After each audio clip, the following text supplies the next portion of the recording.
Spoilers ahead. You've been warned.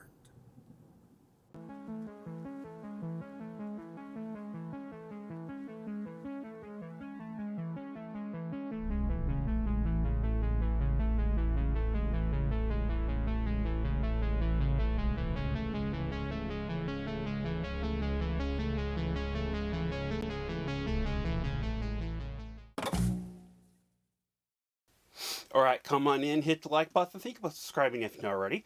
If you're new here, welcome to the channel, but most importantly, welcome to the Berserker family.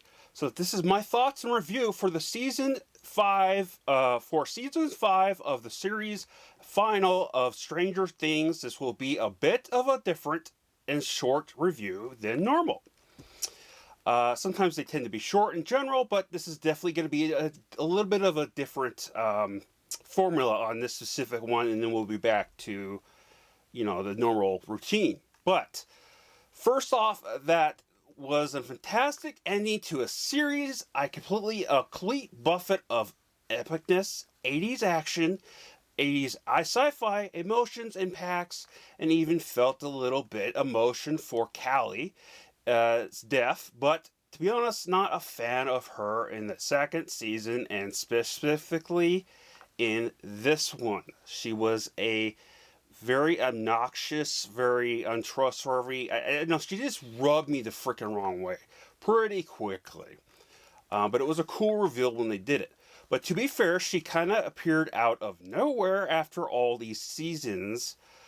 So again, no real character arc to it, or build up, whatever, because even though she has a connection to and past to Elle, it just didn't. There was 3 seasons up until this, 3 or 4, and it's just like it kind of felt like they were trying. The Dufferin brothers were trying to just fill in a big plot hole, and the fact that people were hating on season 2, and I think it was like episode 2 or 3, where where Callie was and met Elle, and they kind of just went away from that for a while, and people were mocking it for years. So I don't know what the reason is behind that, but it just kind of felt like it was thrown in there, and her death didn't really feel that impactful. I did feel a little bit of a sadness for it, but that was more towards Elle's feelings towards it. But yeah, so I really didn't care for her character. Now, despite this final 2 hours and I think like 5 or 8 minutes long episode making up for the shortcomings of the first 7 episodes, which had a lot of cool spots into it. Now, don't get me wrong, a lot of cool scenes, but such as the amount of filler, there was a lot of that filler in there that I think is the biggest part of this, of this specific season as a whole. That was the issue for me, because it just felt like it was starting to drag after a while.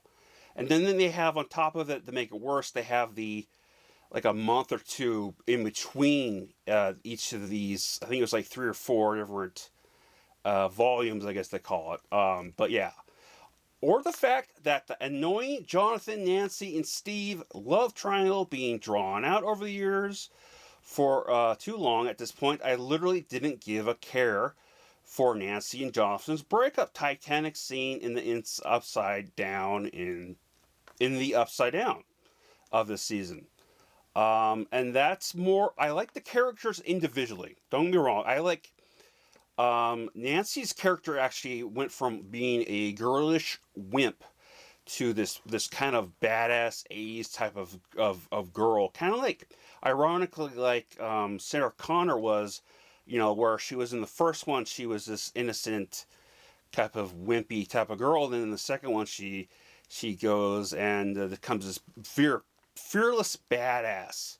Which, ironically, I say that because I forgot her name for some reason, but the woman that played Sarah Connor was actually the villain in this.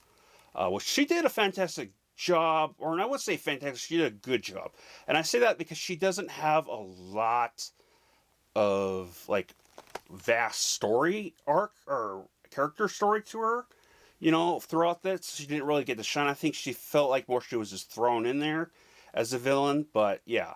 So I didn't really feel the impact from her as I usually do when I've seen her in the only movies I've seen her in is obviously what she started in was the James Cameron Terminator films. Or the fact that Max was pissing me off by taking her damn time trying to run to the portal.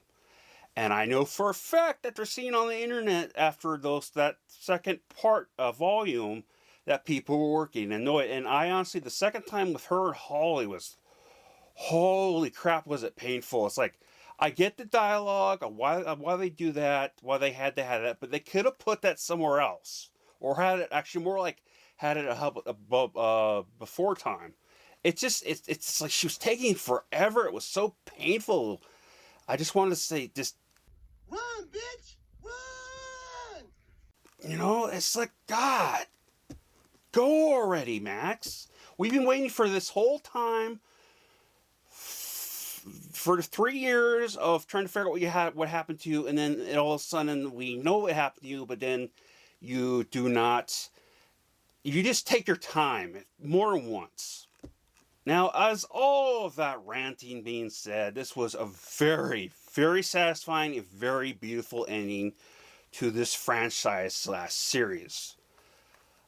Keep in mind, my rating is a combination of the fact that is the 7 episodes is one thing, and then this episode, which was pretty much a movie, kind of like its own thing in a way connected.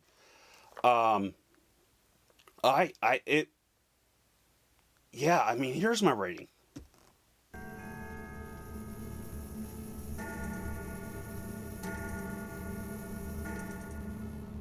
It's definitely a very sad farewell to this world, and was very wild but magical to watch. These young characters and the actor kids grow up to be what they are now. Like, literally, we watched them grow up from the beginning when they started. And I know there was a lot of people who didn't like what was going on. I know there's people who's had issues with it. I had issues with it. But I had a fun time. And I loved all the seasons.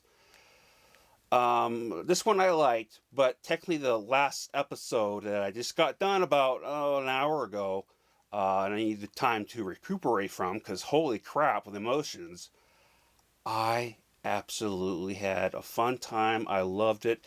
I am satisfied with how it ended. They could have done a lot of the episodes like better, like shorter, not so much filler. And I get what they were kind of trying to do, but it's kind of felt like they were dragging it. I don't know. But always leave your thoughts down below. I'm sure I'm going to be interested in those. But no, I'm sure you're keeping them respectful. And this review has gone on way longer than I thought it was going to go when I go into this. So it wasn't short, but I do apologize. But yeah, but anyways, remember, I love you all. Please stay safe. Have a happy new year for 2026. And remember to spread the love, most importantly. Skull.